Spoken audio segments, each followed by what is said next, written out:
What if I told you that the land we call Turkey might be the single most important place in all of human history? Not because of the Ottoman Empire, not because of ancient Troy, but because of something invisible, something written inside the bodies of over 80 million people alive today. Something that also lives inside you, if you're European. We're talking about DNA. And the story it tells about Turkey is so layered, so unexpected, so genuinely mind-bending, that by the time we're done here, you're going to look at maps and people completely differently. Let's go. Picture central Anatolia. That's the vast, rugged heartland of modern Turkey. It's around 13,500 years ago. The last ice age is loosening its grip, and a group of hunter-gatherers is living quietly on this land, hunting, gathering, surviving. Scientists call them the Anatolian hunter-gatherers, and when researchers finally extracted and sequenced the genome of one man buried at a site called Peninsula, they discovered something extraordinary. This man's DNA didn't match anyone else from the Ice Age world. Not the hunter-gatherers of Europe, not the people of the Caucasus, not the ancient farmers of the Levant. He was genetically unique, a completely separate human lineage that had been quietly developing in Anatolia for roughly 25,000 years.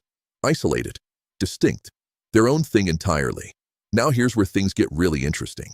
Around 8,300 BCE, these same people, without being taught by anyone, without being invaded or influenced by outsiders, began to farm. They domesticated wheat. They tamed cattle, sheep, and goats. They built permanent homes. And the DNA confirms it wasn't immigrants who brought agriculture to Anatolia. About 90% of early Anatolian farmer DNA traces directly to those local hunter-gatherers. They figured it out themselves, on their own land, from their own genius. And one of their greatest achievements? A settlement called Haplogroups. If you haven't heard this name, pause and let it sink in for a second. Haplogroups was occupied from roughly 7,500 to 5,700 BCE. That's nearly 2,000 years of continuous civilization. At its peak, up to 8,000 people lived there. Think about that. No streets, no city squares. Houses were packed so tightly together that you entered through a hole in the roof. You literally climbed down into your own home. And beneath the floors of those homes, the dead. Dozens of ancestors buried under the same house, generation after generation. These people didn't separate life and death. They kept them together, literally underfoot. They painted murals. They sculpted figurines. They had no kings, no pyramids, no monuments to power. Just thousands of people living in extraordinary complexity and order, building one of the earliest great human communities. And their DNA? Pure local Anatolian. No invaders built Haplogroups. The people who always lived there built it. Now, here's the part that should genuinely blow your mind. These same Anatolian farmers didn't stay home. Starting around 7,000 BCE, they began walking west, into Thrace, into the Balkans, up the Danube River, along the Mediterranean coastline, all the way to Spain, all the way to Britain. And ancient DNA studies have shown that when they arrived in Europe, they replaced approximately 98% of the local hunter-gatherer gene pool. 98%. The people who had survived the Ice Age in Europe, who had painted those magnificent cave walls, who had hunted woolly mammoths, they were almost entirely displaced by farmers from Anatolia. This wasn't gradual blending over thousands of years. This was near total replacement. And by the time these migrants reached the British Isles around 4000 BCE, they were still carrying about 80% Anatolian ancestry. The signal was that strong, even after thousands of miles of migration. So here's the extraordinary irony at the heart of this whole story. If you are European, French, German, British, Scandinavian, Italian, Spanish, a significant chunk of your ancestry doesn't trace back to some ancient European homeland. It traces back to Anatolia, to Turkey. The people who farmed that land 10,000 years ago are your genetic great-great-great-grandparents, many times over. And the modern Sardinians? They are, genetically speaking, the closest living match to those early European farmers. Which means Sardinians are essentially a living time capsule of ancient Anatolian DNA. Walk through Sardinia today, and you're looking at the genetic cousins of people who lived in central Turkey 10,000 years ago. Wild, right? But here's the twist. While those Anatolian farmers were spreading their genes across Europe, Anatolia itself kept changing. It never stopped being a crossroads. The Hittites arrived and built a Bronze Age empire that rivaled Egypt. The Phrygians came after the Bronze Age collapse. The Lydians, credited with inventing coinage, left their mark. Then the Persians absorbed the whole peninsula. Then the Greeks colonized the coastline. And for centuries, Hellenic culture and DNA washed across Anatolia like a tide. Then came Alexander the Great in the 4th century BCE, and after him, the Hellenistic kingdoms that further deepened Greek genetic influence. And then Rome. For nearly 1,000 years, Anatolia was the beating heart of the Roman and later Byzantine Empire. Constantinople, modern-day Istanbul, was the capital of the Eastern Roman world from 330 CE until 1453. The population was largely Greek-speaking and Christian, with large Armenian, Syriac, and Kurdish communities in the east. Each wave of civilization left genetic fingerprints. Continuous gene flow between Anatolia, the Caucasus, the Levant, and the broader Mediterranean world meant that by the early medieval period, the Anatolian gene pool was already one of the richest mixtures on Earth. A 2021 study analyzing over 3,800 Turkish genomes found deep shared ancestry connecting modern Turks to populations across the Caucasus, the Levant, and Iran.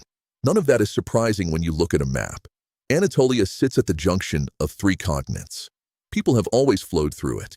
And then, the question everyone asks, what happened when the Turks themselves arrived? Here's what most people get wrong about this. The Turkic peoples originated not in the Middle East, not in the Mediterranean, but on the windswept steppes of southern Siberia and Mongolia. These were nomadic, horse-riding pastoralists, brilliant warriors, highly mobile, organized into tribal confederations that could move massive armies across continents. Their genetic signature was distinct, a high proportion of East Asian and Siberian ancestry, components that were essentially absent in Anatolia before their arrival. The Oghuz Turks, the specific branch most relevant to modern Turkey, began migrating westward over centuries, passing through Central Asia, through Iran, through the Caucasus. And along the way, they absorbed genetic input from every population they encountered. By the time they reached Anatolia, they were already significantly mixed. No longer purely East Asian, something in between, a blend of steppe and sedentary worlds. The pivotal moment came in 1071 CE at the Battle of Manzikert. The Seljuk Sultan Alp Arslan defeated the Byzantine emperor, and the gates of Anatolia swung open. Over the following centuries, Seljuk and then Ottoman Turks established dominance across the entire peninsula. But here's what the DNA actually shows, and this surprises almost everyone. The Turkic migration into Anatolia was not a mass population replacement.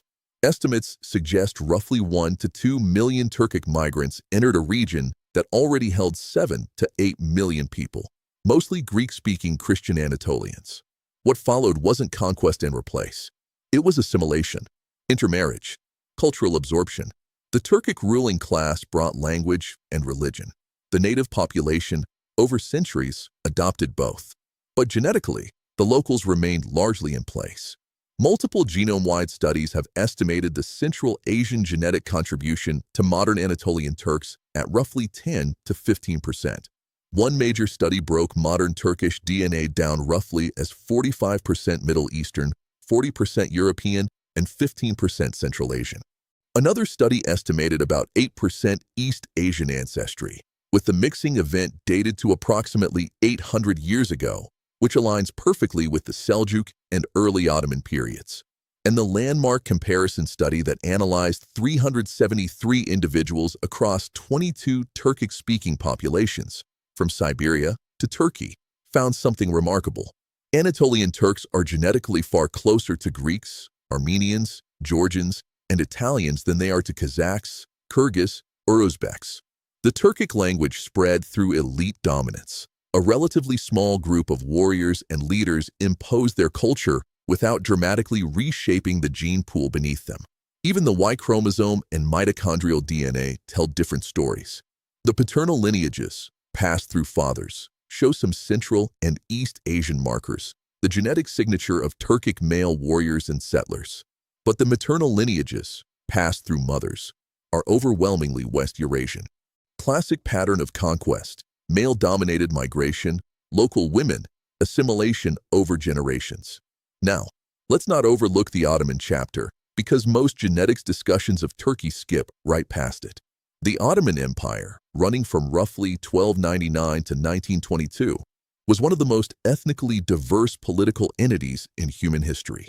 At its height, it controlled territory from Hungary to Yemen, from Algeria to Iraq. And it didn't just rule those peoples. It moved them. Bosnians, Albanians, and Crimean Tatars migrated to Anatolia as the empire contracted in the Balkans.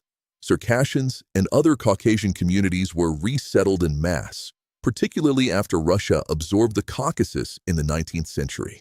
Janissaries, elite soldiers conscripted from Christian Balkan families, were brought into the imperial center. All of that movement left measurable genetic marks. Modern Turks share significant genetic affinity with Bulgarians, Greeks, Albanians, and other Southeast European populations, partly because of ancient shared Anatolian roots, yes, but also because of these Ottoman-era migrations and interactions. Certain Turkish communities carry distinctly Caucasian genetic profiles, a direct trace of Circassian and related peoples resettled across Anatolia. The result is staggering in its complexity. Regional variation within Turkey itself functions like a genetic map of history.